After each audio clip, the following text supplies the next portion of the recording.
அழுவாதம்மா இருமா, அழுவாதம்மா இருமா. ஏம்மா அழுவற? இருமா இருமா இருமா இருமா. அழுவாதம்மா பாப்பா, இருமா.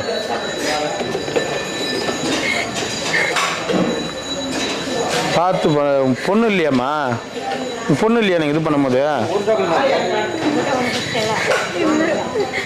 சரி அழுவாதம்மா, இருமா இருமா. இப்போ சாப்பாடு கொடுமா மீனா. ஃபஸ்ட்டு சாப்பிட்டு வாங்கி போ. என்ன சாப்பிட்ருங்க, சாப்பிட்டு வாங்கி. சாப்பிடவே முடியலையா? சரி சரி அழுவாதம்மா, அழுவாதம்மா, அழுவாதம். கையில் சூடு வச்சுக்கிச்சா தெரியாமல் சமைக்கும் போது. நெத்திலியா கீழே விழுந்துட்டியா? இந்த விரலில் சூடு வச்சுருக்குது. நம்மகிட்ட அந்த ஃபர்ஸ்ட் எய்ட் மருந்து இல்லை. போங்க உள்ளே போங்க, உள்ளே போங்க. இந்த ஃபர்ஸ்ட் எய்ட் மருந்து இருந்தால் கூட அதுவும் வைக்கலாம்.